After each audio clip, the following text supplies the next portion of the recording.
I hope I'm pronouncing this right. Vanamali? Yes, that is correct. You got it right. Okay, you're on with Jen and Claire. How are you? How are you guys? Yeah, first time caller. Okay. So thanks for taking my call. Mm-hmm. Basically, I I think that theists are brainwashed, but it is an effect on atheists also because we grew up in that environment, and maybe as adults we stop believing, but as kids we grow up in that environment, and some of the effect has to be still there. And how do we find out that the effect is still there? Is by looking for tells. And one of the tells that I look for is the lack of questions. For example, what does one do in heaven? Right? You hear about so much about, oh, heaven will be so great, you'll be so happy and all that. Mm-hmm. But nobody ever asks, okay, we got there, okay, now what? We meet our loved ones and all that stuff. Great, fantastic. Well, okay, I mean, then what? I don't think it's that people don't ask, is that,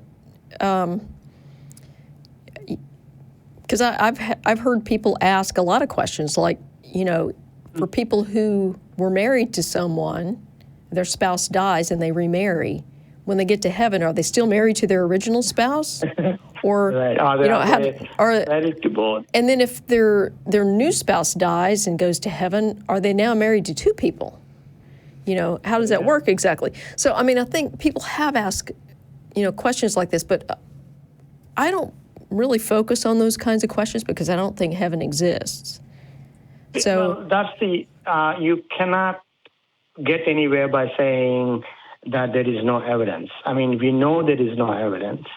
And even though science has done so much for us, we have TV, we fly in the air, our jobs, our health, so much is based on science. And yet, whenever there's a science story, you get all these comments saying, cut the funding, we don't need science is bogus and stuff. Right. And all that because, well, science can't give them what they want. One is the fear of death. And then the second thing is some magic sugar daddy is going to take nice care of you. You don't have to worry about anything. And so simply atheism or science simply cannot compete with those things. The only way is to raise questions like, do you stare at each other all day? Is there work to be done? Do you think these questions actually cause people to rethink their religious beliefs? I think so, because based on what? Them to answer, and I have asked these questions, and they say, "Well, we'll find out," or "We'll pray." That's the funny thing, though. That's the thing. It's like they don't change. They just say, "Well, we'll find out when we get there." Right, and then so basically they're saying that they have no clue. So how do they know that heaven will be wonderful and all that stuff? So because they've been told it is. Jobs. God. What would God, the maker of this huge universe, have any work to be done? Is he exporting? Is he running factories, exporting goods to the universe next door? It doesn't make any sense. So are people just lying about? The disappointing thing for me is that even theists should be asking that question, right? You would think, okay, we are there. What are we doing all day? Are we just enjoying the good life? Grand plan of God is to have billions of people just snoring away in heaven. I don't think. I don't think they think about it very hard. Right. That's a surprising thing for me is that even theists should be asking that question. Correct. I have been in the U.S. for a long time. I have never heard or seen any YouTube videos or article or an editorial asking, what do we do there, actually? And the second question there are a lot of other questions too, but question that I would ask is that about justice. The Hollywood basically says vengeance is justice. The Kill Bill movie where this hero or heroine gets hurt in the beginning of the movie and then goes on a killing spree. The audience bloodlust is satisfied and they go happy, but that's not justice. That's vengeance, an eye for an eye. And when we look at God and say some guy hurt me, all God can do, it seems, is, well, he'll forgive that guy. So that guy goes off and enjoys heaven, or he will punish that guy. Neither of which benefits the victim. Right. Well, I mean, I think you're oversimplifying what happens because it depends on what religious tradition you're following. If it's Christianity, the person has to actually accept Jesus Christ as his Lord and Savior, and that's the requirement to get into heaven. And heaven is being in the light of God, is it not? And then if you're not in heaven, you're not. I'm not talking...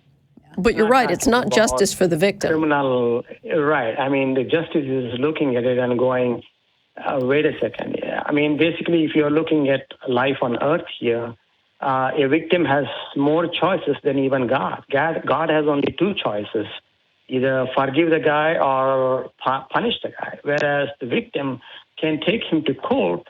Let's say the guy loses some money, he's robbed of some money. He can take the guy to court, and the court can say, hey, give him back his money that you stole from him. Right. So that, to me, is justice. Yeah. It's crazy to think that a human being down on earth has more choices than God. And that's the tell. That's the tell that says these are all just simple ideas from primitive people living back in the day who made God using the most powerful man they knew then, the king. The king dispensed justice, basically, or vengeance, what you call it. So they came up with these ideas of God based on their king, a dictator. And that's a surprising thing to me is that few of these questions are raised. I don't think I ever run across an article or editorial or even a YouTube video asking these questions. I think they're there. You just got to put the right search words in there. Yeah. But, yeah.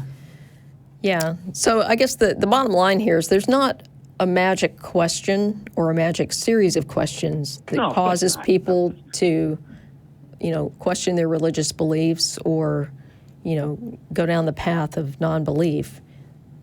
What's important is that you ask people what they believe, why they believe it, and better yet, why we should believe it too, and see what they say. Yeah, I mean... You can only address the arguments they present you. Right. The overriding thing is, of course, fear of death, as I said, and the prospect of an easy life in the afterlife. And basically, the question is, why would somebody let you sit around doing nothing? Even your own mother is not going to let you sit around doing nothing. It does seem to fly in the face of the Protestant work ethic. Yes, and that's the crazy thing. Yeah. You would think that people, conservatives, they say you must pull your own weight, blah, blah, blah, and all that. Well, what weight are you pulling in heaven? Why would God doesn't obviously need you in heaven. I think so. The human mind... What's the whole point? The human mind has trouble comprehending infinity and finality, those two extremes. And that's why they turn to religion, I think. Right. So basically, religion is giving a sugar pill. It's just pure exploitation. That's all it is. I would agree. It's heaven is just a Ponzi scheme based. Yep. They're running a Ponzi scheme. That's all it is. I mean, Ponzi should actually be called a heaven scheme, actually. Okay. Because the concept of heaven came before that. Yeah. All right. Well, I think we're going to keep going. We've got about 13 or 12 minutes left in the show, so I'm going to let you go. Thanks for taking my... Yeah, thanks for calling.